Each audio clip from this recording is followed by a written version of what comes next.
Olá a todos, reunimos-nos hoje para a segunda entrevista do nosso podcast Desporto Vivido, Desporto Pensado, uma iniciativa do Seminário Permanente de Filosofia do Desporto, organizado por mim, Luísa Ávila da Costa, em conjunto com Constantino Pereira Martins. Este podcast tem como objetivo reunir elementos de construção de pontes entre um lado mais prático e vivido do desporto e o seu lado mais teorético relacionado com a pesquisa e a reflexão. Um lugar de celebração de pessoas e vidas únicas, entre o saber e o saber fazer. Temos hoje connosco Jorge Araújo, figura de renome do basquetebol nacional, ex-treinador de inúmeras equipas nacionais, incluindo seleções, com uma carreira de 40 anos de sucesso, da qual se destacam os méritos alcançados com o Futebol Clube de Porto, marcados por muitos sucessos e permanência no mais alto nível do basquetebol nacional. O Jorge Araújo é licenciado em Ciências do Desporto e doutorado em Filosofia, sendo um dos membros fundadores da Associação de Filosofia do Desporto de Língua Portuguesa. Obrigada, Jorge, por nos receber e ter acedido a fazer esta entrevista. É uma honra e um enorme gosto estar consigo e termos esta conversa. Então, a primeira questão que lhe faríamos, para quebrar o gelo, é perguntar-lhe, já a queima-roupa, o que é que leva um treinador de mais de 40 anos de carreira, com sucessos esportivos mais do que demonstrados, dedicar-se mais recentemente ao estudo da filosofia?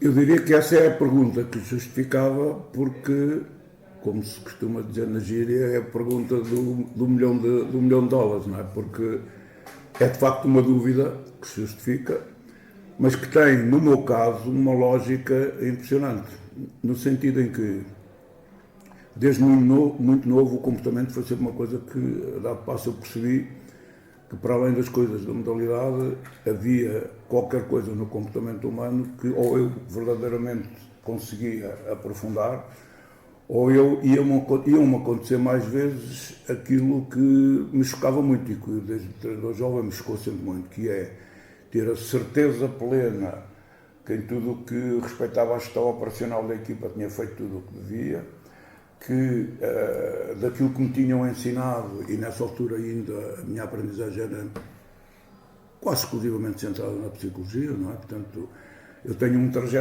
uma trajetória que, obviamente, começo por aprofundar de um ponto de vista científico as coisas do desporto, a dado passo percebo-me e torno-me um apaixonado voraz, sempre esta minha relação com a minha vida e com as minhas coisas, sempre muito emocionalmente muito viva, tornei-me um compulsivo do Damásio, não é? E levei até às últimas instâncias, quanto podia, não só do Damásio, mas principalmente do António Damásio, todas as questões da neurociência. Mas este trajeto foi-se tornando cada vez mais exigente no que respeita a que, para mim, eu ainda não tinha chegado lá, ainda não tinha conseguido encontrar.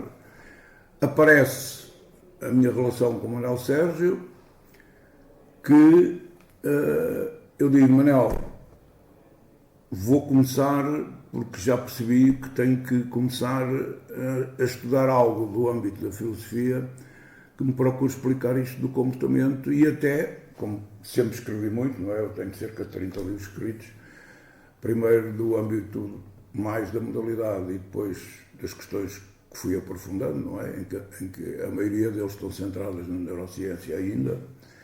O único livro editado já com alguma base filosófica foi agora a edição da tese, não é? Que saiu em livro editado pela Católica. E o Manel diz-me, eu acho um disparate você estar a começar a fazer leituras para escrever um livro que eu já tinha título e tudo, o Treinador e a Filosofia. O que você tem a fazer é arrancar com um processo de um doutoramento, ao qual recomendo vivamente, o Manuel foi muito expressivo na recomendação inicial, que se desprenda de fazer esse doutoramento no âmbito da educação física e que vá fazer esse doutoramento mesmo no âmbito da filosofia. E para fazer esse doutoramento no âmbito da filosofia tem que ir à Faculdade de Letras de Coimbra, porque no fundo é aí que reside aquilo que se pode considerar de mais profundo e de mais atual a esse nível. E assim foi. Estava precisamente a contar ao Constantino que havia uma coincidência feliz, o então, depois deixou de ser, mas o então diretor da Faculdade de Letras da Universidade de Coimbra era um ex-internacional de basquete, o Zé Paiva, que foi jogador de Sporting e da Académica e que tinha sido internacional, inclusive na modalidade, e era o então diretor da faculdade. E, portanto, a seguir ao desafio do Manuel Sérgio, vem o eu ir perguntar ao Zé Paiva: Zé, preciso do teu conselho, diz-me, tu achas que faz algum sentido nesta fase da minha vida eu avançar com um doutoramento em filosofia? E, para o meu espanto, ele ainda foi mais entusiástico do que o Manuel Sérgio. E disse: faz, e até já sei, estou aqui a pensar, já sei quem vai ser o orientador dessa tese, que isso faz um sentido louco, com essa experiência toda. Foi designado o Luís Ombelino, que vocês já movimentaram também agora para o Congresso. E foram, de facto, 6 anos deslumbrantes, não é? De descoberta, com aquele murro no estômago inicial, uma das primeiras referências da filosofia que eu li, em que o autor dizia que o filósofo é um eterno iniciado, não é? E, portanto, a partir daqui, o consagrado Jorge Araújo, treinador de basquete, passava a ser um iniciado candidato a um doutoramento em filosofia, que depois teve a outra enorme vantagem, que foi a da escolha do filósofo a investigar. Não é? Quer dizer, eu acho que a escolha do Merleau-Ponty e tudo aquilo que o Merleau-Ponty tinha já desde a década de 50, referido na altura com grande surpresa, depois com reconhecimento, e depois no decurso do meu estudo eu a perceber-me a quantidade de gente da neurociência a confirmar o que o homem tinha dito sem apoio nenhum da neurociência há 50 anos atrás. Tudo isso constituiu depois o outro facto, que foi, isto só para vos referir, que foi mesmo um deslumbramento, não é? Quer dizer, para alguém como eu, muito pragmático, muito dado a certezas, e começaram a pôr precisamente no plano contrário, que não era um problema de certezas, que era um problema de questões, não havia respostas definitivas, que era tudo o contrário daquilo que eu tinha feito na minha carreira, porque a ironia é esta, é que eu fui em busca das certezas e das respostas definitivas para o comportamento humano e, ao fim de 6, quase 7 anos, a conclusão é que não existem. É preciso continuar a estar atento ao contexto e às circunstâncias e a viver as coisas como elas têm. E como aliás, o próprio Merleau-Ponty, ao definir a história do comportamento humano assente na sensibilidade humana e assente em tudo aquilo que nós experienciamos, acima de tudo, isto fez muito sentido para mim e reforçou muitas das coisas que andei à procura. Portanto, a razão é uma razão, chamemos-lhe assim, utilitária, não é? Eu começo com uma razão utilitária. Procuraste na ciência, procuraste na neurociência, agora vais procurar na filosofia, porque a resposta está para aí. E infelizmente não está, porque seria de facto uma coisa muito estranha nós termos a mania que afinal já percebemos e já sabemos como é que isto do comportamento humano funciona. E é muito mais giro, e é muito mais interessante e muito mais misterioso continuarmos a pode ser que sim, pode ser que não. Quer dizer, tens que estar disponível, mas pode ser que percebas, pode ser que não, pode ser que acertes, pode ser que não. O que para a vida de um treinador, conforme vocês calcularão das referências que têm, isto levanta muitas dúvidas, não é? Muitas questões, não é? Porque a gente anda à procura das certezas, a vida toda do treinador é sempre à procura da resposta que lhe dá a fórmula mágica. E isto é a inversão completa do problema. Mas ainda bem que é, porque, no fundo, sintetizando uma das conclusões da minha tese, quando eu chego à conclusão que o comportamento humano é uma relação e uma experiência, eu estou a reforçar em simultâneo uma coisa que eu tinha descoberto, não por via da filosofia, mas por via, mais uma vez, da experiência concreta, no trabalho que fazia com quadros de empresa na minha empresa desde 97, não é? Que é, eu cheguei ao mundo das empresas e o mundo das empresas assentava em formação e conhecimento. E eu rapidamente descobri que o caminho da minha empresa não podia ser esse, até porque esse estava super concorrido, mas tinha que ser sempre o experiencial, tinha que ser sempre o aprender a fazer fazendo, tinha que ser sempre o treino. E eu ando, já vamos em 26 anos, ando insistentemente a tentar ganhar a luta. Por favor, não chamem formação comportamental, chamem-lhe treino comportamental, porque é treino comportamental. Porque de formação comportamental existe o saber mais do que adquirido em termos globais. O que não existem são os hábitos que cada circunstância, ou desportivo ou empresarial, pede.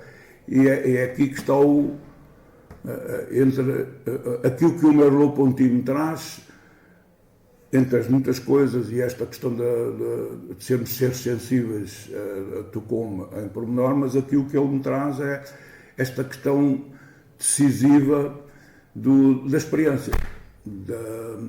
Não é qualquer coisa, ou seja, a referência maior não há nada a descobrir sobre a liderança.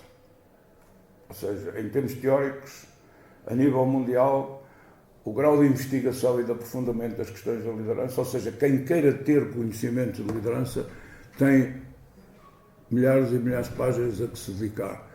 A questão central é que, mesmo com esse conhecimento, pode cometer erros básicos de liderança porque os seus comportamentos não correspondem àquela que é a sua formação. E, portanto, isto no âmbito das empresas foi também uma viragem muito grande.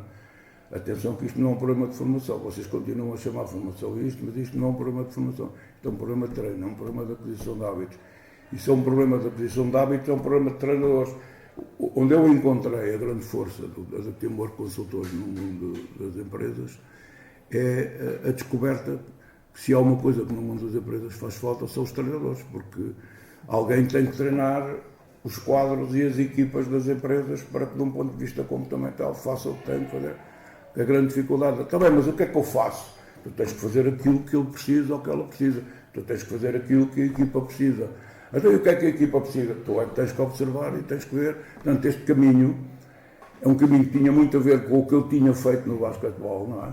Ou seja, eu devo ter sido, no tempo em que fui exercendo as minhas funções de treinador, devo ter sido aquele que menos aprofundei as coisas técnico-táticas, ou seja, eu, a dado passo, já dizia isto, eu nunca fui um especialista das coisas técnicas e táticas do basquetebol, mas fui sempre muito preocupado com as questões do comportamento. Lembro-me, ainda treinador jovem, as questões do comportamento, ou seja, o que ditava a possibilidade de alguém se superar e fazer coisas inacreditáveis. E depois a gente ia lhe perguntar como é que fizeste aquilo e eles dão-nos aquela resposta incrível que é: não faço a mínima ideia, só sei que fiz, que é uma coisa espantosa, não é? Nós no alto rendimento deparamos muito com isto, não é? Quer dizer, deparamos com alguém que faz uma coisa e a gente diz, eu me esqueço com o Luís Amelino, quando o Ronaldo fez aquele pontapé de bicicleta ainda em Itália, que deu um pontapé na bola a 2,60 m de altura, e eu cheguei no dia seguinte à minha reunião habitual com ele e você viu aquilo do pontapé do... Vi. Então, registro já aí que aquilo só é possível porque ele há anos que anda a dar mortais para a frente e para trás na piscina. Só pode ser possível assim. Ou seja, aquele controle corporal não foi a jogar futebol que ele adquiriu. O corpo dele habituou-se a fazer aquelas... E faz todo sentido. Faz todo sentido. Para quem vê fazer mortais para trás na piscina, principalmente das alturas, isto faz todo sentido. Ou seja, aquela possibilidade, aquela capacidade, que depois no futebol provoca outro problema, e agora quando eu caio, como é que isto vai, o que é que vai acontecer quando eu cair desta altura, de costas, que esse é o outro problema do futebol, não é? Enquanto a gente, os mortais para a água caem da terra. Esta questão do treino e do comportamento aplica-se, como estamos a ver e ouvi-lo, a muitas dimensões da experiência humana, nomeadamente a empresarial, mas também ao desporto, e aqui gostaria de voltar um bocadinho atrás à sua experiência no mundo do desporto, que é, do ponto de vista, uma perspectiva filosófica, como é que o Jorge definiria o objeto de estudo de desporto? Porque ele, como sabe, tem vindo a ser denominado de formas diversas, não é? Através de diferentes escolas de pensamento, em Portugal e também no estrangeiro, através de uma multiplicidade de conceitos que vão desde desporto, educação física, motricidade humana, cinesiologia, movimento humano, atividade física, exercício físico. Como é que o Jorge, a partir da sua experiência no mundo do desporto e agora também no seu mergulho pela filosofia, por este estudo mais filosófico do comportamento humano e do treino, como é que se enquadra nesta diversidade de verbalizações do nosso objeto de estudo?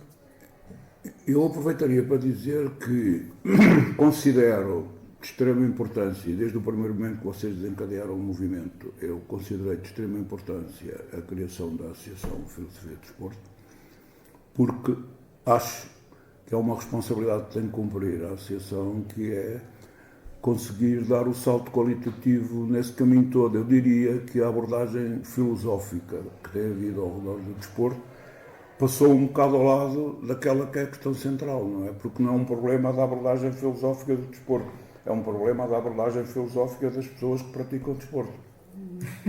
Eu acho que é aqui que está a volta a dar a questão, não é? Que é, se eu não, que aliás não estou a dizer nada de novo, porque o Manuel Sérgio o que tem feito não é uma questão de lançamentos de basquete nem de remates de futebol, é uma questão que são homens e mulheres que praticam basquete e que praticam futebol.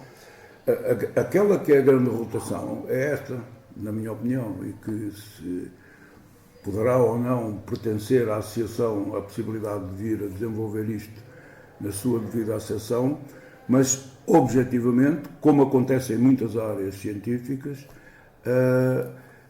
enquanto esta volta não for dada, enquanto nós não partimos da pessoa que faz desporto e não andarmos à volta do desporto como se não fosse praticado, porque esse foi o meu problema de treinador. O meu problema de treinador foi, levei 40 anos quase para descobrir, não, espera lá, tu se partes das pessoas consegues lá chegar, se partes da ciência, da neurociência, da filosofia, do que tu quiseres, tu nunca lá chegas porque estás sempre a não ver o foco do problema. O foco do problema são pessoas que praticam desporto, são pessoas que fazem parte de equipas de empresas e dentro da complexidade de serem pessoas, esse é que é o trabalho que os treinadores têm que fazer e esse é que é o acompanhamento. Ou seja, eu nunca tive uma sensibilidade tão grande, uma percepção tão grande, sensível, obviamente, do que é o ser treinador, enquanto não aprofundei na área da filosofia aquilo que o Merleau-Ponty defendeu, não é? Que é, e que depois o Manuel Sérgio, em toda a sua obra, vinha sempre a dizer, e que o pessoal, enquanto só percebeste desporto, não percebes nada de desporto. Quer dizer, isto é uma frase do Manuel Sérgio, que ele conta, vezes sem conta, como uma afirmação que ele fez ao Mourinho, não é? E que o Mourinho nunca mais esqueceu e tem continuado sempre a dizer. É aqui que está a chave do problema, está aqui, não é? Não é a chave do problema porque está a encontrar a solução, porque depois de chegarmos aqui, com o que é que a gente para? Com a complexidade do ser humano. Ok, mas a complexidade do ser humano transferida para o desporto, que depois pode ser também transferida para o mundo das empresas, traz o que consigo? Traz, ponto 1, eu e o autoconhecimento que tenho. Ponto 2, eu na relação com o Luís ou na relação com o Constantino. Ponto 3, eu na relação com o Luís e com o Constantino metidos dentro de uma equipa de 15 ou 16 jogadores de basquete ou de 20 e tal jogadores de futebol. Com toda a complexidade que isto tem, depois, porque se nós conseguimos chegar a este ponto, que foi onde eu tive que chegar, que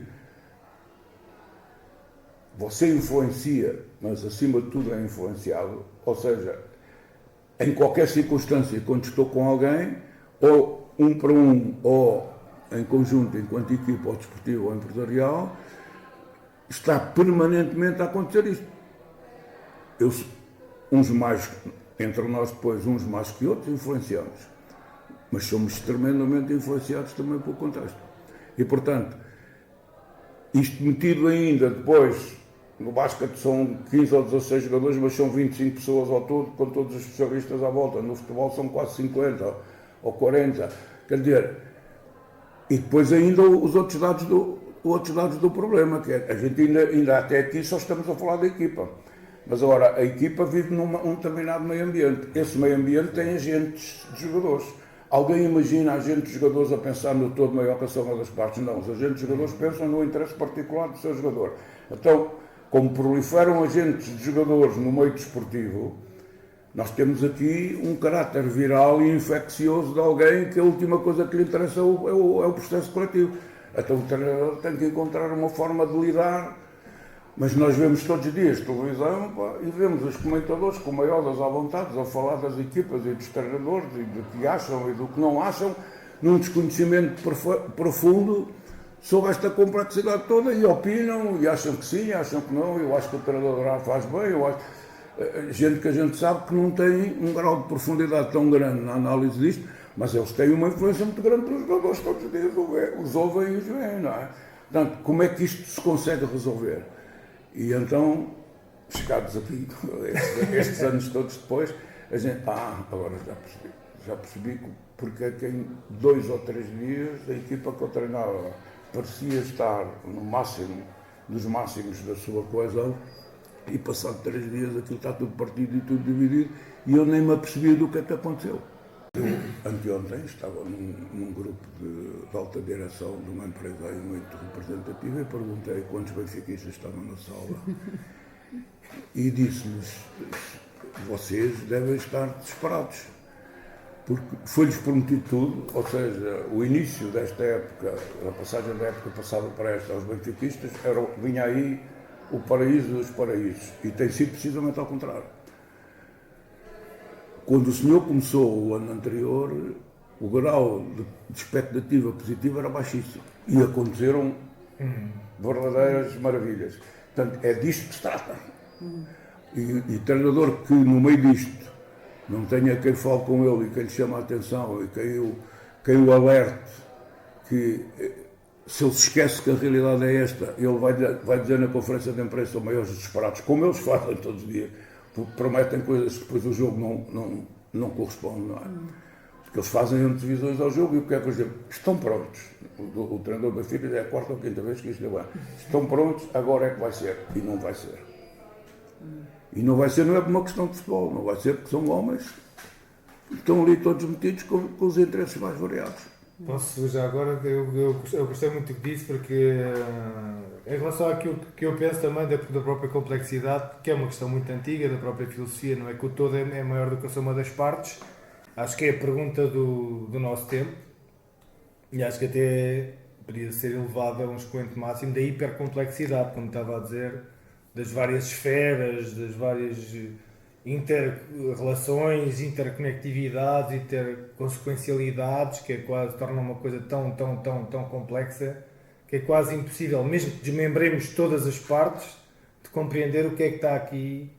Mas eu ou seja, tocou num ponto para mim que me interessa particularmente, que é, para já, da regra e da exceção, e depois, por outro lado, de qualidades misteriosas e que às vezes influenciam o todo sem se perceber. Vou começar pela última, que para mim é que é mais simples. Por vezes, o equilíbrio, no fundo, numa época hipercomplexa como nós vivemos, o equilíbrio torna-se um valor e uma questão central, porque é tão complexo, se as pessoas perderem o equilíbrio, é muito fácil resvalarem pelo abismo abaixo. Isso vê-se nos gestos dos jogadores, por exemplo, não vamos estar agora aqui a particularizar, mas hoje em dia ainda muito mais vigiados, quase controlados pelas equipas. Mas, por exemplo, o que eu estava a falar do Benfica, eu acho que a saída do guarda-redes teve uma influência muito negativa na equipa. A forma como o guarda-redes, que vendeu durante anos, para mim, acho que um excelente guarda-redes, sair desta forma indigna da equipa, acho que estas pequenas manchas, estas pequenas sombras acabam por criar fantasmas nas equipas e às vezes por menores jogadores que nem sequer se desconfiam, não é? Por exemplo, estava a falar do Benfica, eu como gosto do Benfica, não se sabe que eu não sou do futebol, também sou do basquete, como o Jorge, mas por exemplo, o ano passado ter vindo o Guedes novamente para a equipa, que tem um ânimo, não é? O lado anímico, e que se sacrificou totalmente no jogo do Sporting, não é? Que se sacrificou fisicamente e ficou lesionado, e que talvez por esse sacrifício passou despercebido a muita gente, o Benfica foi campeão, porque se o Guedes não tivesse sido sacrificado, quase o bote expiatório da equipe, quer dizer, ao mesmo tempo, ou seja, pronto, em primeiro lugar para o Jorge, gostava que pensasse esta questão de uma coisa hiper complexa, quase desmesurada, depois pequenos pormenores, como um jogador que veste na camisola do clube, ou um jogador que é maltratado pelo clube, como é que pequenos pormenores depois desequilibram coisas tão complexas. Pronto, isso é a primeira questão. E depois a segunda, que é a que me interessa mais, que é da regra da exceção. Uma coisa que eu assisto hoje no desporto é não só a mercantilização, que até o professor Manuel Sérgio e o professor Silvio Lima tantas vezes falaram e apontaram como sendo um grande cancro do desporto, não é? Quer dizer, o excesso de mercantilização levado ao absurdo, quase à bestialização do desporto e do jogador, mas, digamos, no presente, nós pensar no presente, não é? Pegando nessa questão do todo a maior educação uma das partes, o que se passa no futebol e noutros desportos é a industrialização do jogador. Ou seja, existe um treinador e existem 50 adjuntos. Ao mesmo tempo está-se a tentar criar uma resposta complexa para uma enorme complexidade. Mas como é que nós vamos criar a criatividade? Isso é que é o meu problema. Como é que nós vamos criar a exceção à regra? Como é que nós vamos criar a individualidade? É que isso é que é mesmo parte mágica do jogo. Como é que se cria aquele pontapé de bicicleta? Como é que o Michael Jordan, em vez de fazer assim, fez assado? Não é? Porquê que o Michael Jordan fez ali e subia pelo fundo, na linha de fundo, e passava por trás da tabela e fazia uma bandeja de costas? E você se perguntasse ao Michael Jordan, como é que fez isto? Não sei, saiu na altura. Sim, saiu na altura, mas há esse contexto todo para trás. Ou seja, se os jogadores são todos, hoje em dia, industrializados, e tem um treinador central, um treinador adjunto, desde os infantis, por ali afora, todos os escalões até séniores, não é? E até chegar ao alto performance, alto rendimento, seleções A, etc.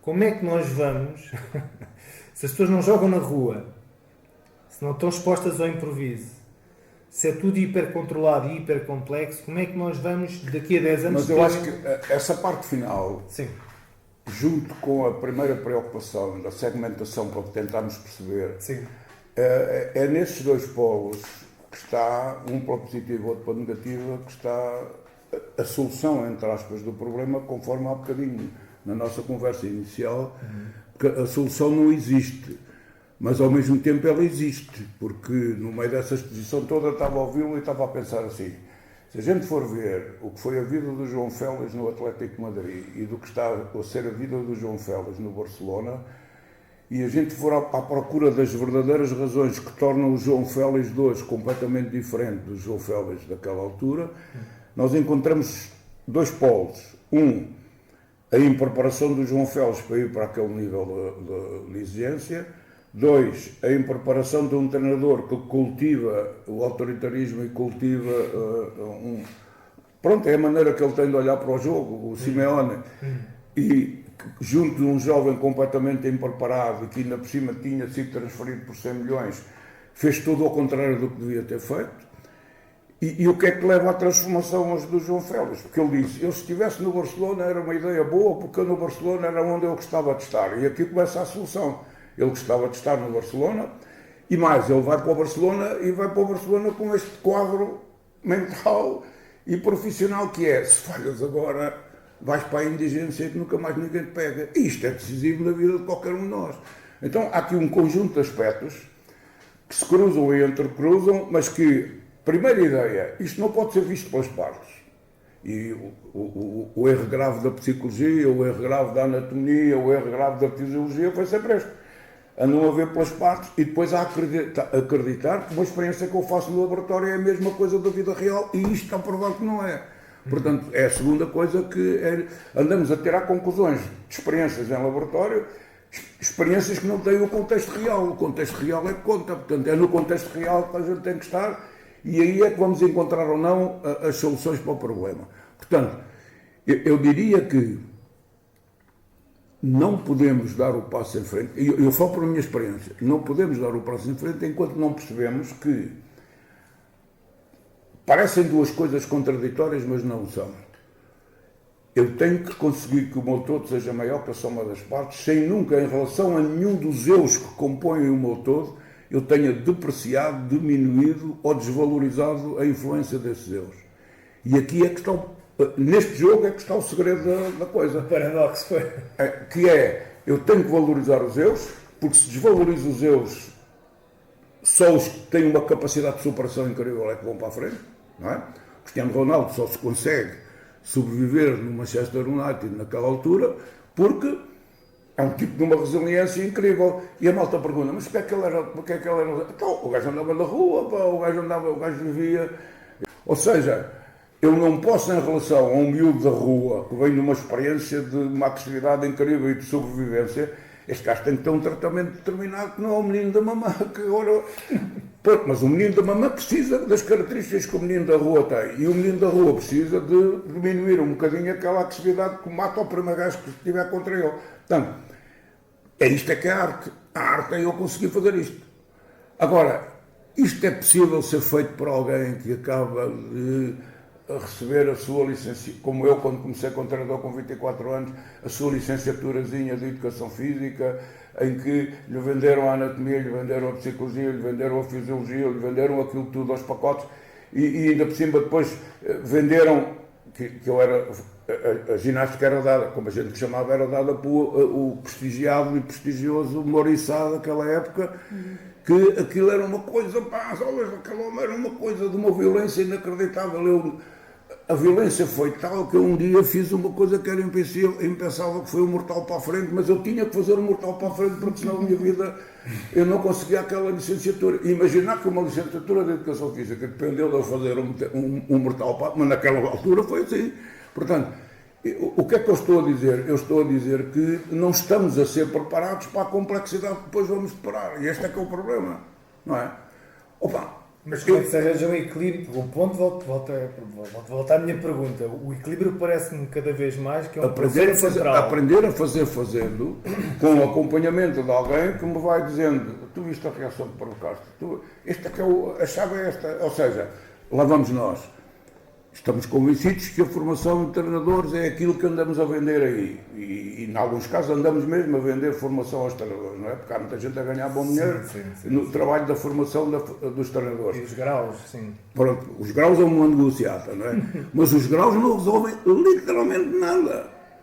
Este é que é o problema. É que os graus não resolvem literalmente nada porque estamos naquele imbróglio que eu falava há bocadinho da formação e do treino. Mas como é que saímos deste paradoxo? Porque, por um lado, o problema está para além da técnica, não está só refém da técnica. Sim. Por outro lado, está no mundo da complexidade. Saímos do paradoxo. Mas se a complexidade não tem solução, saímos do paradoxo. Eu vivi no Bairro Alto. Sim. A minha mãe nunca me deixava ir para a rua, mas eu idolatrava os miúdos da rua e a vida que os miúdos da rua levavam. O meu líder era o líder da rua. E o líder da rua, tem jeito para organizar. Eu trabalhava na janela porque a minha mãe não me deixava ir para a rua. E o gajo punha-me a organizar coisas. Se calhar isso teve uma influência importante. O gajo punha-me a organizar coisas e a registrar coisas. Você já era treinador na rua.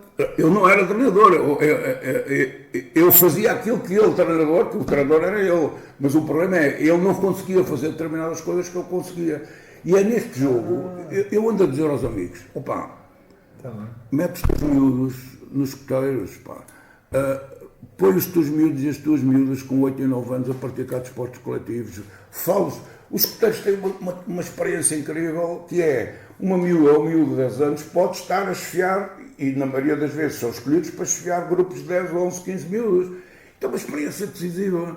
Ou seja, a resolução do paradoxo não é voltar à rua, mas é voltar à experiência, ou seja, é voltar à vida. Porque, vamos lá ver, se a gente aprende a fazer fazendo, quanto mais cedo começarmos a fazer, melhor. E quanto mais cedo tivermos quem nos dê feedback, quem nos observe e nos dê feedback, quem nos diga, tu viste o efeito, agora resultou, porquê é que resultou? E agora não resultou, porquê é que não resultou? Este é que é o trabalho, que a gente sabe que os professores não fazem connosco. E que nunca acaba esse trabalho, está sempre... Claro, mas esta é que é a solução. A solução, quer para os atletas, quer para os treinadores, está aqui.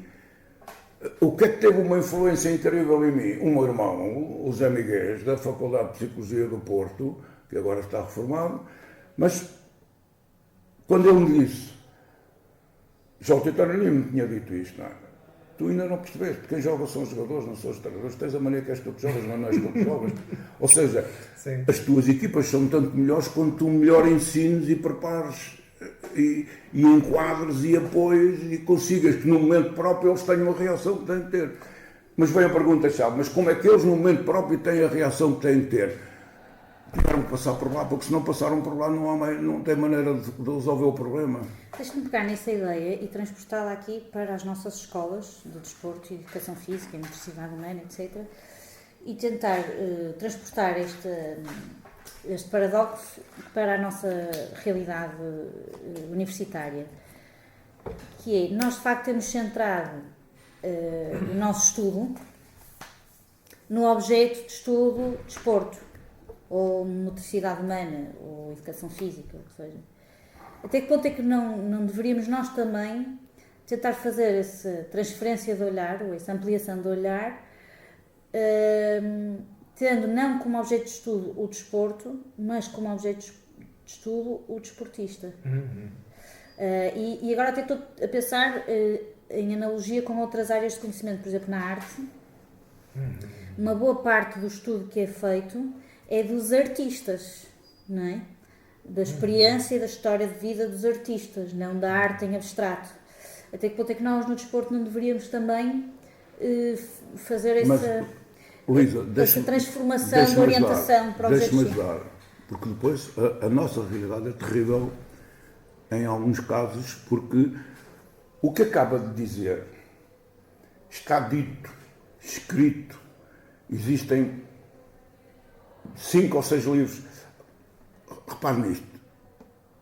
Você sabe qual foi o primeiro livro que o Luís Umbelino me recomendou que eu deveria ler antes de me meter para as coisas da filosofia? O livro do Manuel Sérgio do Corpo Humano. O Luís Umbelino disse-me assim: você, antes de ler outra coisa qualquer e de se meter no mundo da filosofia, tem que ler para a frente e para trás o livro do Manuel Sérgio sobre o corpo.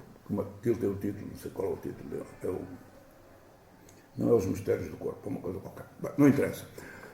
O que é que eu lhe estou a dizer? Eu estou-lhe a dizer que o que acabou de dizer, com o qual eu estou completamente de acordo, já foi dito, já foi escrito, isso já está dito, já está escrito, já está entendido assim. O problema, o Manuel Sérgio encontrou muito maior guarida no Brasil com as coisas que dizia do que aqui. Teve que ir para o Brasil e para a Argentina trabalhar, porque aqui era muito... A corporação dos professores de Educação Física em Portugal odiou, e os mais antigos continuam a odiar o Manuel Sérgio. Por o Manuel Sérgio dizer uma coisa que é óbvia, que a Educação Física, entendida enquanto tal, não faz sentido nenhum. Porquê? Porque o que importa é a pessoa. O homem ou a mulher que pratica o desporto. Lá vamos nós. Sim, a principal crítica do professor Manuel Sérgio tem a ver com a educação física, portanto, digamos, a redução de uma educação desportiva à questão do físico. Não é? Claro. E aproveitaria essa deixa para passar também uma questão, a seguinte questão, que é: desenvolveu ao longo dos seus estudos e das suas publicações reflexões em torno da complexidade corpo-mente, não é? Razão e emoção. E também sobre a questão da teoria da complexidade, não é? Como é que nós que estudamos o desporto e a pessoa que vive o desporto podemos estudá-lo na sua integralidade, na sua complexidade, portanto, também nestas tensões corpo-mente, razão e emoção, sem descurar, sem negligenciar a pessoa que vive o desporto, mas também sem negligenciar o objeto de desporto, porque o objeto de desporto existe, não é? Não estaremos aqui, também não temos estado ao longo da história aqui entre dois polos artificiais. Mas os dois polos, se eu levar para aquela que tem sido a minha luta no mundo das empresas, a Luísa percebe já, que é, no mundo das empresas a minha insistência é esta: eu não vos estou a dizer que tudo o que o management norte-americano e tudo aquilo que defende a gestão operacional não é importante em qualquer organização, porque é extremamente importante, mas isto é como uma bicicleta com 2 rodas. A roda da frente é a relação com as pessoas e a liderança, a roda de trás é a gestão operacional. Nenhuma equipa, nem nenhum ser humano, nem nenhuma empresa sobrevive se nós negligenciarmos umas destas áreas. Mas há uma coisa que eu tenho a certeza, é que o sentido de direção da bicicleta decorre da roda da frente e decorre daquilo que eu faço na condução. Ora, eu tenho que ter a percepção que é na relação com as pessoas que eu consigo que elas se superem, que eu consigo que elas se certifiquem, porque depois vem o outro lado, que no mundo das empresas provoca uma confusão do arte da velha, que no mundo do desporto isto está claro. E há bocado o exemplo do Guedes é isto que ilustra, que é. Mas eu podia contar daquele avançado brasileiro do Futebol Clube do Porto. Esta cultura do Futebol Clube do Porto foi criada lá atrás. Era um avançado que estava a discutir, na altura, muito conhecido, e estava a discutir o contrato com o Futebol Clube do Porto. E o Futebol Clube do Porto, perentoriamente, disse: não, esse contrato a gente não aceita. Num determinado jogo, o homem, ele quer avançar de centro, ajuda na defesa e na ajuda à defesa parte uma perna. E parte uma perna gravíssima que nunca mais recuperou daquela perna partida. Ainda voltou a jogar, mas já sem. E o Futebol Clube do Porto imediatamente diz: este jogador sacrificou-se para a nossa organização, o contrário do que o Benfica fez. Sacrificou-se para a nossa organização, contrato adquirido. E deu-lhe o contrato que ele queria, sabendo que ia levar meses e meses a recuperar. Isto o que é que induz? Induz uma visão global do resto da malta que olha à volta e diz: epá, isto é que é uma organização. Exatamente. Eu aqui, se partir uma perninha, os gajos defendem-me. Que é precisamente o oposto da mensagem que o Benfica transmitiu quando despediu um guarda-redes que tinha mostrado imensa dedicação. Portanto, há aqui um contexto coletivo a ser criado que é impossível da gente conseguir. Às vezes dizem-me assim, eu escrevi um livro que é uma interrogação, não é? O meu último livro antes de entrar na filosofia é Se as emoções e os sentimentos também se treinam, ponto de interrogação. Foi o meu primeiro livro interrogativo e o meu primeiro livro em que eu não apresento respostas, o que já pronunciava que eu estava a caminho da filosofia, não é? Pronto. Mas, concretamente, é impossível esse jogo da mente e da razão, é impossível se eu não estou habituado a estar em contextos em que tenho que conviver com as minhas emoções. Quando é que eu aprendo a estar com as minhas emoções a ponto de não ser um escravo delas, mesmo sabendo que no primeiro momento nós fazemos coisas perfeitamente inconscientes e que não controlamos. Mas se eu estiver treinado e estiver vivido situações, eu consigo habituar-me a estar com elas e a tomar decisões. Não estou a separar a mente, não estou a separar a emoção e a razão, mas eu estou treinado a fazer isto. Porque agora, peguemos nisto que eu lhes estou a dizer e vamos para a escola primária. E vamos para aquela que é a abordagem tradicional do professor primário. O menino não ri, o menino não fala, o menino não se mexe, o menino não convive, que é tudo o contrário de como Erlo Ponti diz que o menino tem que fazer naquela idade. O menino naquela idade tem que fazer isso tudo. E vai para a escola e passa horas na escola em que o treinador, entre aspas, não mexes, não ris, não falas, não trocas papelinhos, não brincas. Aguentas-me aqui a ouvir-me, que nós sabemos mesmo com 30 e com 40 anos a luta dura que é estar a ouvir alguém, por muito interessante que seja o tema, para além de 20, 25 minutos, 30 minutos, não é? A luta dura que é. Portanto, é este o jogo. O jogo é este. Luísa, eu vivo num mundo onde me convidam para ir às reuniões daqueles dias muito significativos das organizações, que juntam 100 quadros de primeira linha, e durante 7 ou 8 horas aparece uma data de malta a falar de slides absolutamente áridos e completamente loucos, os gajos virados para os slides, de costas para a plateia, e o pessoal está ali, tumba, a levar. Aquilo é impossível, ninguém, quer dizer, por absorver isso tudo. Não tem hipótese nenhuma. Portanto, é não lá volta, o que é que falta ali? Que partam das pessoas, não partam do interesse, do outro interesse. Então a chave está aqui. Eu gostava, por acaso, de pegar nessa ideia e de repegar também a ideia da Luísa, que achei muito interessante. Mas quando a Luísa falou desta proposta de pensar coisas concretas, o atleta concreto, ou épocas concretas, ou lances concretos, ou o que eu pensei logo a seguir a isso, e era isso que eu pensava que o Jorge ia falar, mas não tocou, e é isso que eu gostava de voltar a pôr em cima da mesa, até porque falou do Futebol Clube do Porto. Eu respeito muito a cultura de valores do clube, da instituição Futebol Clube do Porto. Eu acho que eles têm uma cultura, e eu acho que é isso que falta em muitas instituições desportivas, a ter uma cultura desportiva. Eu fico contente que isto fique registado para a posterioridade, um benfiquista dizer uma coisa destas. Mas eu sou um desportista, acima de tudo. E é a cultura do basquete, a gente aprende a respeitar-se uns aos outros e não insultamos árbitros, falamos com os árbitros.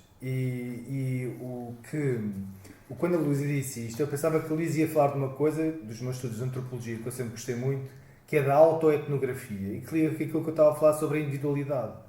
Ou seja, o cultivo da individualidade só pode vir a partir da prática quase socrática, autorreflexiva, de descobrir a si mesmo, não é? De se conhecer a si mesmo.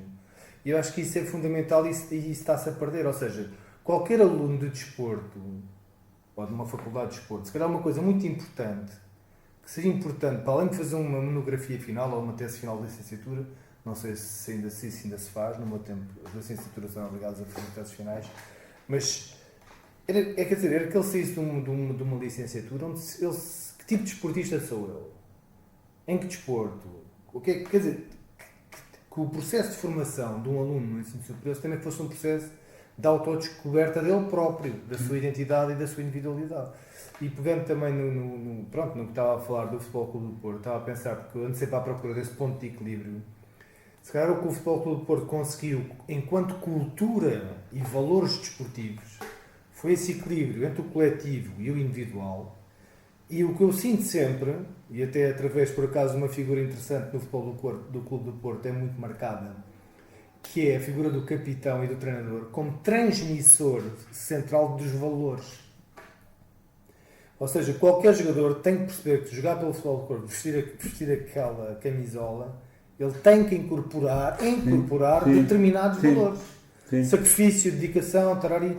Há uma listagem. E essa passagem de testemunho, ou seja, pronto, só para concluir a questão, desculpe, ou seja, pronto, eu estou a tomar o Futebol Clube do Porto, mas podia ser outro clube qualquer, não é? O Sporting também tem uma cultura desportiva, por exemplo, de adepto, que eu acho que é de excelência no país, mas é de adepto, não é de jogador. Não é? Era de jogador, por exemplo, no basquete, antigamente, por exemplo, ou no vôlei. Ou podia dar exemplos do rugby, não interessa, mas há clubes que têm, não é? O Futebol Clube do Porto no futebol de 11, não é? Tem isso. Ou seja, o jogador quando chega é desafiado, não é? A um processo de autodescoberta dele em relação à cultura desportiva. Mas ajuda muito à criação desse contexto. Sim, sempre ajudou sim. A criação. Porquê? Porque o modo coletivo decisivo, quando eu faço parte de uma equipa, o momento decisivo é quando todos percebemos que temos um objetivo comum e estamos dispostos a sacrificar para este objetivo comum. Enquanto não existe objetivo comum, a coesão da equipa não existe. Para a existência desse objetivo comum há dois passos: criação de laços de confiança e compromisso com o objetivo comum. É disso que a gente está a falar. Mas este objetivo comum, em relação à cultura que existe no Futebol Clube do Porto, eu acho que passava também pelo é basquete, muito favorecido, mas muito favorecido pelo inimigo comum. Ou seja, que é, lá estão eles na capital a dar-nos cabo da cabeça, pá, e a querer, nós é que somos os Jorge, eu assisti aos seus jogos na nave do Benfica, onde Lisboa marcava 3 pontos nos minutos finais. Mas este é o motor, sabe? Está bem, acha que é? Eu acho. Agora, qual é o problema deste motor? É que hoje, tal qual nós estávamos a dizer no princípio da nossa conversa, isto já não é tão válido como era há 30 ou 40 anos. Não é assim tão simples. É mais complexo. Já está mais disfarçável. Ou seja, o centralismo continua a existir. A capital continua a sobrepor-se. Mas isto está muito atenuado.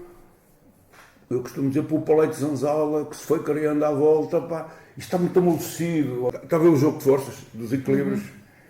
É disto que se trata. Está exatamente. Portanto, é uma rede de forças, estão sempre em negociação constante.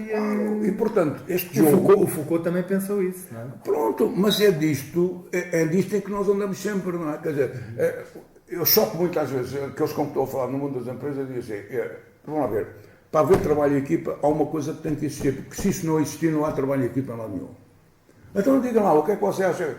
Sacrifício. Enquanto toda a malta não estiver disposta a sacrificar, se esqueçam o trabalho em equipa, porque há sempre um momento em que eu tenho que fazer para a equipa uma coisa que não gosto, mas que é aquilo que a equipa precisa, naquela altura sou o único que posso fazer, e portanto tem que ser eu a fazer. Este sacrifício, eu tenho que ter esta ideia clara. Agora, até chegarmos aqui, ainda vamos ver o que é que isto... Não.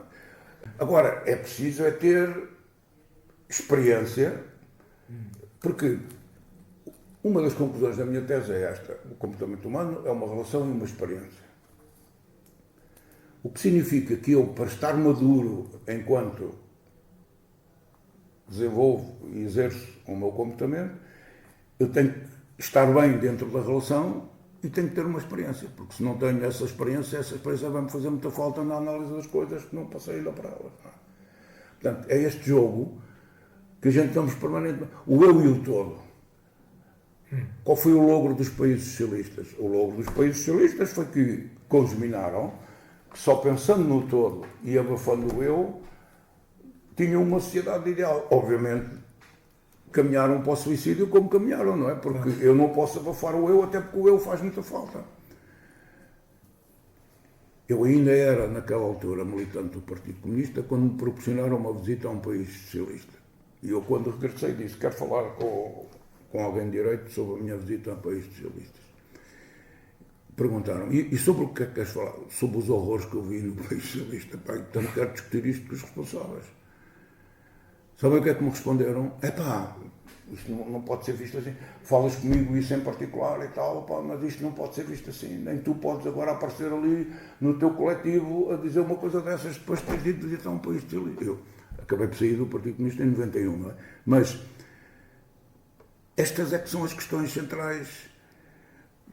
Mas eu encontrei, depois de sair do Partido Comunista em 91, eu encontrei alguma vez algum partido mais coerente naquelas que eu considero as coisas básicas de luta social. Não, nunca encontrei. Razão porque continuo a votar como continuo a votar, que nunca votei noutro partido, não sei deles. Não sou militante partidário, mas ainda não encontrei alternativa partidária. Ora, este jogo, o jogo dos eus e de todos, o jogo do objetivo comum, o jogo daquilo porque eu me sacrifico ou não me sacrifico, isto é tudo uma experiência. E é tudo uma relação e influenciamos e somos influenciados. Ponto final. E é isto que torna este processo. E voltando à preocupação da Luísa, isto não é possível de ser feito pelas partes. E principalmente desligando daquela que é a questão central. Porque vocês são os dois professores. Qual é o grande salto qualitativo do professor? É que quando cada vez que entra para uma aula e está perante os seus alunos, aquela que é a grande preocupação é o que é que eu hoje vou deixar a estes? O que é que eles hoje vão aprender aqui comigo? E não, tenho esta matéria, tenho isto, os gajos têm que levar para casa este conhecimento, porque isto é a inversão do processo todo. Porque se eu não parto, porque a primeira parte leva-me aonde? Leva-me a que eu estou interessado neles, leva-me a que eu vou mobilizá-los, leva-me a que naquele dia os gajos nunca mais se vão esquecer daquela aula. Pronto, este é que é o caminho. Quando eu parto para o outro lado para a burocracia e vou... Tenho que despejar esta matéria, tenho que avançar já fui. Pois, já não está lá. Já fui. Já não está no presente. Não, nem eles. Nem eles, pois. Que eles estão a olhar para nós, mas estão... Aquilo é tudo com ódio, sai por outro. Portanto, essa questão de estar no presente, de olhar para o objeto de estudo como algo que é vivido, que tem vitalidade própria, que portanto não é estático, não é... Poderíamos então... Porque esta é uma questão que a mim me inquieta e gostaria mesmo que estas entrevistas e este seminário colaborassem neste sentido, que é podemos pensar no nosso objeto de estudo como o desporto que só existe enquanto vivido e sentido, portanto, que só existe enquanto vivido e sentido pelo desportista, pela pessoa. Eu acho que essa é a grande... Aliás, reparem, basta reler as coisas do Mel Sérgio, gente não tem... Porque não estamos a inventar nada. O homem disse isto tudo, defendeu isto tudo. O Jorge acrescenta aqui, nos seus estudos e nos seus escritos, acrescenta aqui uma preocupação e uma invocação muito grande à questão da sensibilidade. E essa questão da sensibilidade é uma questão pouco trabalhada, parece-me, no campo do desporto, porque nós sempre o analisamos do ponto de vista pragmático, do ponto de vista do resultado, do ponto de vista da sua produtividade. Os primeiros escritos do Marlon Ponty do que falam é do sensível. Ou seja, eu quando estou a ouvir alguém vou ficar muito sensível àquilo que estou a ouvir se essa pessoa captar em termos gerais os meus 5 sentidos. Mais uns que outros, que é evidente, que a visão e a audição mais em particular. Mas vamos pegar nisso, porque essa ideia interessa-me bastante, que é, o Jorge refere-se aos sentidos como veículo fundamental no desenvolvimento da sensibilidade da experiência de vida. É assim que a gente nasce e é por aí que começa tudo. Mas têm todos os sentidos a mesma preponderância ou há aqui uma hierarquia de sentidos? Não há hierarquia, há uma complementaridade, eles todos, ou seja... eu não posso desvalorizar um sentido que me emociona tanto, que é o gustativo. Não posso desvalorizar este sentido, que este sentido, em certas circunstâncias sociais, proporciona-me momentos à parte. Entre o que como e o que bebo, a relação daquele momento, quer seja num casal, quer seja num grupo, torna-se completamente diferente. Ou seja, aquilo acelera a minha sensibilidade. Portanto, eles são complementares, eles fazem parte, há bocado era a imagem da liderança e da gestão, da bicicleta, mas eles são complementares em absoluto, ou seja, que é imaginar o que é que o especialista, o Harvey Thomas, quando me diz comunicar, são 55, 38, 7. 55 de expressão corporal, 38 de tom de voz, 7 de conteúdo. Vem o pânico. 7 de conteúdo? Então o conteúdo não, o conteúdo é muito importante, mas o melhor conteúdo do mundo, com uma má expressão corporal e com uma voz baixinha, desaparece, não conta para a tua bola. E a malta atende a quê? Atende ao conteúdo. Isto com os professores é mais do que óbvio, não é? Ou seja, e eu passo a vida a dizer, então e o tom de voz? Já vejo, há colegas que persistem em falar tão baixo nas aulas que eu digo assim, opá, dentro de 10 minutos já perdeste, 50% do pessoal já se perdeu. Porque eles não te estão a ouvir, pá. Sim. Este lado vivido, não é? Este lado vivido, sentido, que estará... Eu estou muito sensível a ele, porque durante 7 anos levei um banho disso, não é? Quer dizer, a minha abordagem filosófica foi isso. Eu, com 40 anos de treinador, o que eu conhecia do corpo dos atletas era o corpo objetivo. Pois. Aquilo que a filosofia me trouxe foi, mas o corpo objetivo é o corpo objetivo. Mas tu vives com o corpo vivido, não vives com o corpo objetivo.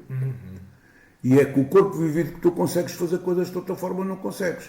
Não há corpo objetivo nenhum que te ponha a dar um pontapé numa bola a 2,60 metros se não tiveres um corpo vivido que já adquiriu o hábito de fazer essas reviravoltas e esses saltos.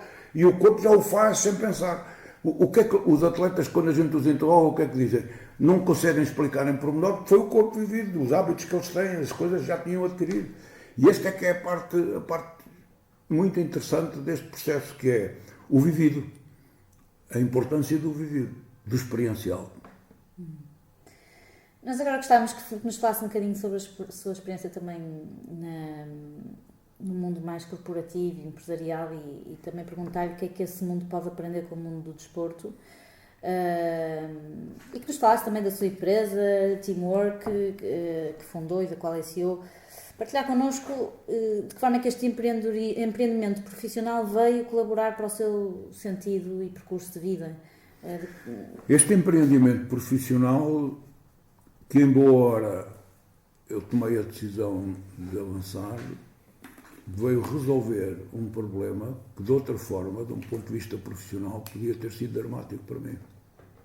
Ou seja, eu com 60 anos, o que é muitíssimo cedo para a vida de um treinador, que pode ir até aos mais de 10 anos pelo menos, no seu exercício, eu com 60 anos e aos 61 formalizei, considerei que já não estava a fazer nada no treino desportivo, visto que todo o enquadramento do desporto profissional no qual eu trabalhava estava inclinado para um conjunto de coisas que eu jogava, cada época era uma roleta russa, porque havia fatores que eu não conseguia, o fator meio ambiente eu não conseguia controlar. Meio ambiente entendido, agentes de jogadores à volta de jogadores, sponsors que pagam tudo e como pagam tudo são eles que querem tomar decisões.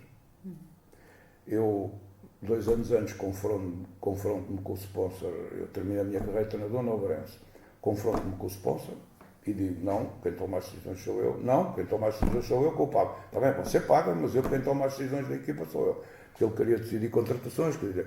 Depois, o enxame de agentes individuais de jogadores à volta dos profissionais. Pronto. E de repente, eu pensei, não estás aqui a fazer nada. Repara só, a única coisa que estás aqui a fazer é ganhar o teu dinheiro. De resto não estás aqui a fazer mais nada.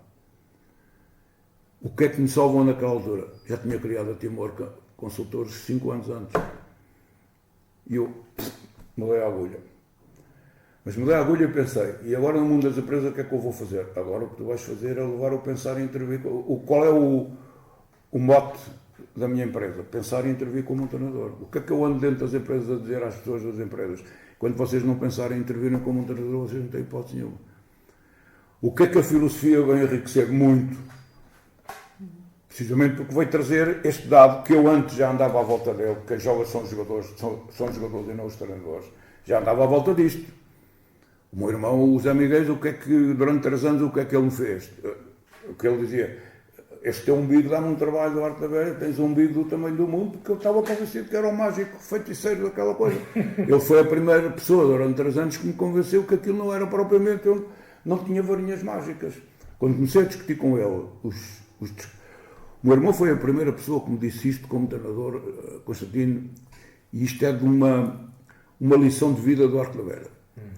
O meu irmão disse-me assim, estive a estudar a evolução dos teus resultados ao longo de todas as épocas até agora. E tu és claramente um treinador de resultados muito mais positivos nos primeiros 6 meses da época do que nos segundos 6 meses da época. Ou seja, tu tens quebras claras, não em todas, como é evidente, mas tens quebras claras em algumas equipas a partir do meio da época para a frente. O que é que estava em causa? A mudança do meu estilo emocional e de liderança, de relação com os jogadores. Ou seja, nos primeiros 6 meses da época funciona muito bem, é assim, porque tem que ser assim, e ai de quem se negue. Mas depois eu tenho que ir atenuando isto, tenho que me tornar mais relacional, tenho que ir ensinando, e eu ensinava. O problema é que eu não frequentava um almoço ou um jantar de jogadores. Eu afastava-me totalmente do plano relacional com os jogadores, eu só trabalhava com os jogadores. E ele disse-me, eu concentrar, como a grande maioria dos treinadores faz, tem 5, tem 6, podem ter 10 adjuntos, mas os 10 adjuntos, como eu costumo dizer, são 10 guarda-costas de treinador, porque não fazem nada de significativo nas equipes. Ultimamente, em alguns casos, já fazem. Mas o adjunto é um guarda-costas. É um gajo que anda ali a acompanhar, pronto, anda ali a acompanhar, tem umas tarefas, mete uns pinos, mete umas pendidas, mas não conta para o total. E eu vinha de uma realidade nos Estados Unidos onde até tinha visto exemplos contrários, não é? Que é, eles não tomam uma decisão sem ouvir os adjuntos todos. Exatamente. Pronto. Mas em simultâneo é uma realidade onde é possível contratar como treinador adjunto um treinador principal, que o treinador principal aceita e a malta toda compreende. Em Portugal não. A partir do momento que ser treinador principal já não pode ser adjunto, o que é um disparate. Claro. Mas pronto, é como que a equipa ganha, não se mexe, não é? É a mesma coisa, um disparate. Mas está bem, mas o pessoal gosta, agarra-se aos disparates e continua nesse contexto. Portanto, a grande transformação ocorrida com o meu irmão é, não, tu tens que, o teu estilo de liderança não pode manter-se o mesmo ao longo do ano, tu tens que ir variando. Tu sentes-te como peixinho na água dentro de um determinado estilo, mas a partir de uma certa altura tu tens que melhorar essa tua capacidade relacional. Tens que melhorar essa tua capacidade de lugar. Eu delegava 0. Zero. Nada. Era tudo eu que tinha que fazer, porque só eu é que fazia bem. Ora, voltando às empresas, isto é o mundo das empresas no seu melhor. Que é, agora já cá estou, agora só eu é que mando, agora só eu é que vejo, e pronto, já foram. Pois, sim. Ou o CEO, que tem uma primeira linha de diretores, que apesar de tudo está bastante convencida das suas coisas, mas dali para baixo as restantes FIAs, nada. Portanto, eles têm uma noção muito clara do que é preciso ser feito, mas depois ninguém treina, nem ninguém ensina, nem ninguém prepara os que estão cá para baixo. Que conselho daria a um professor, a um treinador, a um desportista, a um ser humano, que, como todos nós, procura permanentemente este equilíbrio entre, por um lado, viver, pacificar com o que não controla, e por outro lado, procurar níveis de controle que lhe permitam intervir, transformar a realidade de acordo com aquilo que são os seus ideais, os seus propósitos. Eu acho que da nossa conversa o que me sobressaiu aqui foi esta tensão entre o que controlamos e o que não controlamos. E como eu acho que vamos conseguindo dar passos, alguns, não todos, mas vamos conseguindo dar passos na resolução daquilo que o Constantino há bocado referia, do autoconhecimento, do próprio autocontrole, mas ainda não conseguimos dar os passos necessários do segundo momento, que é o momento da empatia, que é o momento da preocupação com o outro, que é o momento de eu valorizar o outro. Exemplo tão simples e tão comozinho como isto, que tive que fazer exercícios sobre exercícios. Eu não ouvia. Eu só gostava de falar, eu não ouvia. Ora, eu treinaram-me a ouvir, treinaram-me a ficar calado. treinar, percebe que é essa capacidade do outro ser importante. Por exemplo, quando me disseram que dar feedback era bom, eu era feedback. E até que houve alguém que me disse, mas tu, antes de começares a dar feedbacks, faz perguntas, porque as pessoas têm que ter consciência do que é que fizeram mal. Chegas e dizes, fizeste isto mal, isto não resolve problema nenhum. A pessoa tem que interiorizar e tem que perceber. Tu viste a reação dos outros, tu viste o que é que aconteceu, tu viste o efeito que provocaste. E a pessoa diz, não, de facto não vi, é que tu provocaste este efeito assim, sim. Tens consciência porque é que provocaste este efeito assim, sim. Não, nem me tinha lembrado. Esta é a primeira resposta à sua pergunta é esta. É eu ganhar esta capacidade de estar com o outro e de me preocupar com o outro e de convencer o outro que este é Depois, o terceiro passo é a relação do eu com o todo e o todo maior que a soma das partes. São 3 passos. Em que neste terceiro passo vem a questão de sacrifício. A sensibilidade como um cuidado também, não é? Sim. Primeiro a empatia, a grande palavra do primeiro passo, que é sair de mim e estão os outros. E depois o momento final, que é o todo. Qual é a minha mais-valia no todo? E como é que eu a trato assim? Eu aprendi com os jogadores e com o meu irmão, o Zé Miguel, a valorizar isto. Um dia eu queria mandar embora um jogador e ele disse-me, já falaste com os teus capitães da equipa sobre isso? Não.